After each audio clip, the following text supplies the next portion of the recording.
Assalamualaikum, ma'am. My name is Munibur Rahman. I'm from final year MBBS. Ma'am, everyone face some failures during the course of life. How do you handle those failures, and what have you learned from these situations? What you call failures, I don't call them failures. I call them change of destiny. And I feel we plan, but actual planner is Allah who is sitting there. So His plans are much, much better than our plans. So that is how I see them. So I don't call them failures. For example, I just said that I wanted to be a cardiologist, but I was not allowed to do that in spite of my efforts for 10 years. So yes, those efforts brought change for other females. For me, I was not allowed. But then Allah had this big destiny for me, because I had to be, Allah has to take me by this path to the path of glory to become a Surgeon General. So I don't take them as failure. I take them as, yes, I have to do my best, I have to make efforts, and I have to do my efforts politely, not fighting with people. But if still it doesn't happen, that means that is not destined for me. So if something is not destined for me, that doesn't mean it is a failure. It means the bigger plan is with Him. He knows what is good for me, and He will do whatever is good for me. So I don't feel rejected, and I don't feel upset by such like things. I said, okay, I have done my best. If I'm not allowed, fine. And ma'am, in the last, we would want to know that what are your visions and goals for the future healthcare in Pakistan? If you ask me, it is my goals for or vision for the healthcare, or you can say my dreams. My dreams for the healthcare of Pakistan were that everybody should get at least the basic emergency treatment. So our constitutions say that the emergency services has to be provided to everyone free of cost.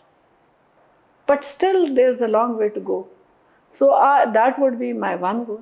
And the second goal would be, if I talk of 2-3 goals, the second would be that yes, there is an SDGs, there are sustainable development goals of the world.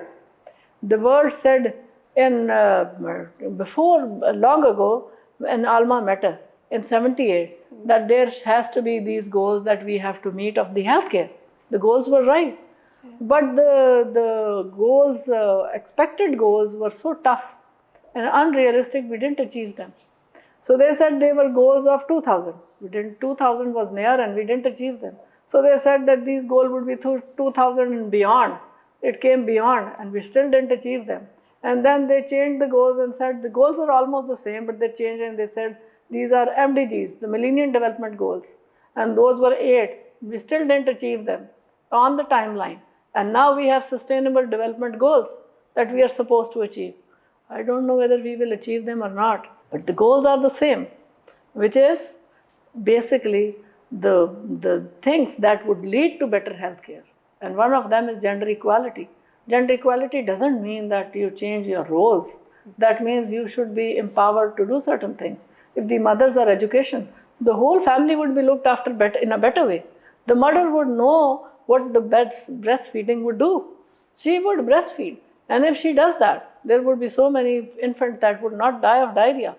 Similarly, there are smaller things. If people know how to have antenatals, why antenatal is important and why certain parameters to be left, all right, they can have a delivery over there by an LHV, but at least they should know this delivery can be safely done at home and this delivery is not possible at home. She has to go to a higher setup.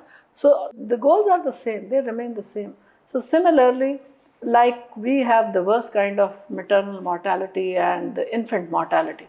We rank 4th from the bottom in infant mortality among more than around 150 countries.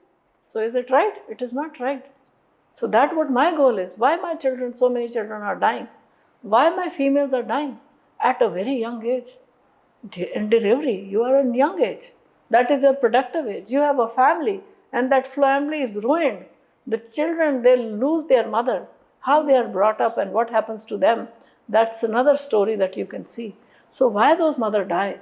Why those children die? The goals remains the same. If I talk of few goals, they are the important goals, but we have to work for them. Ma'am, can you please share a memorable experience or interaction from your career that played a significant role in your life? Yes, there are certain memories that are good and there are certain memories that are bad. So I think I have learned more from my sad memories. For example, when my parents died, I went back to the hospital. So I was really, really upset, losing your mother and father and then two sisters all together. So it's a huge, when at a very young age you have to close down your home, you don't have a Mecca anymore and you are coming back to work, it is easier said than done. But then when I came to the hospital, I would be looking at other people. So I would be saying, but that sad memory converted into a very fruitful purpose for me. So I think that sad memory was a good conversion factor for me. And then when my husband died, then again I was faced with the same huge challenge, what to do. I had to build, before he died, there was a 3 months challenge. Before that he was fine. So we decided we will have a house there and such kind of house, the dreams that we all have. And then when he was not there, I thought, why should I have a house? Who would live in that house? And then I realized, no, the house will not be for me. I have so many other people attached to me that the house is required. My cook is there for the last 17 years and his family is with me. My driver is with me, his family is with me. If I don't make a house, where will they go? And then I have a sister-in-law, her husband is also dead, her son is young. When is he going to earn so much to make a house for her? Where will she go? So I made a house. Now everybody is living there and I'm happy. So there are things that happen for a purpose. So sad memories can also bring a change in you for good. So Alhamdulillah. Thank you so much. Thank you Thank you very so much. much We for are immensely honored to have you.